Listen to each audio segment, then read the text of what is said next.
알겠습니다. 다음 키워드 볼까요? 자, 두 번째 키워드 보겠습니다. 자, 러시아 테러리스트. 예.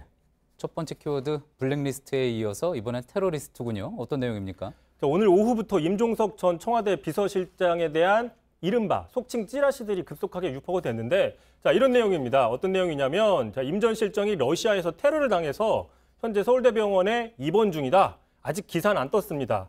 뭐 모르는 분들 많겠죠. 기사가 안 떴으니까. 뭐 이런 식의 속보가 떠 있었습니다. 예, 사실 저도 오늘 낮에 이 찌라시를 받고 저희 청와대 출입기자에게 확인을 좀 지시를 하기도 했었는데 이게 사실이 아닌 것으로 나타났죠? 그렇습니다. 바로 말씀하신 것처럼 청와대 확인이 들어갔는데 김의겸 대변인 오후 3시 53분에 자, 임 실장 관련 소문은 사실 무근입니다라고 답변을 했습니다. 대변인이 직접 입장 그렇습니다. 발표까지 했습니까? 그 청와대 출입기자들 방에다가 이렇게 답변을 했고요.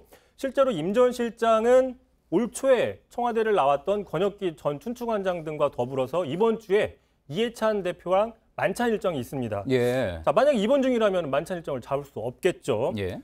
자, 그러면은 이 찌라시의 출처는 과연 또 어디인 것이냐? 그래서 제가 좀 찾아봤더니 어젯밤 저녁이었습니다. 극우 성향의 일간베스트에 어젯밤 3월 2일 9시 반 너 잘났어 정말이라는 아이디가 똑같은 내용의 속보락에서 올린 게 있습니다. 근데 이보다 앞서서 보시면은 임종석 러시아에서 테러 당했다 뭐 이런 식의 그 댓글들이 이미 올라오고 있었습니다. 예. 그렇군요.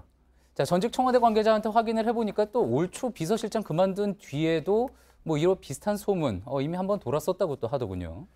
뭐 그런 것들을 이제 이렇게 찌라시로 만들었다는 분석이 있는데 참고로 박주민 의원, 민주당의 박주민 의원도 오늘 가짜뉴스 소동에 휘말렸었는데 또 하나 가져왔습니다. 자, 이게 가짜뉴스라는 겁니다. 이것도 역시 극우 성향, 일베와 상당히 유사성을 띠고 있는 디모 사이트에 올라왔던 내용인데 지난달 28일 오후 4시경 응암동 지역구입니다. S은행에서 봤는데 새치기 하더라. 그 청구 직원은 나 누군지 몰라? 이렇게 상당히 갑질을 했다. 깨시민인 척하더니 특권 의식이 더 오지다. 뭐 이런 식으로 얘기를 했는데 자, 이에 대해서 너무 구체적이지 않습니까? 상황이. 그러다 보니까 저희 JTBC 제보창에도 이런 내용들이 제보가 될 정도였습니다. 자, 박주민 의원에 대해서 제보라니 취재를 해주십시오. 뭐 이렇게까지 올라올 정도였습니다. 아까 가짜뉴스 소동에 휘말렸다. 그렇게 이야기를 했습니다. 사실이 아니었나 보죠? 그렇습니다. 박주민 의원이 오늘 공개적으로 조목조목 반박을 했는데 그 내용을 잠깐 좀 보시면 자, 그 내용에 응암동 은행에 갔다는 것은 사실 무근이고 오해가 없길 바란다라고 얘기를 했습니다. 직접 통화를 좀 해보니까 그 날짜에 자기는 의원회관에서 구체적으로 어떤 행사들을 했다라고 조목조목 밝혔고요.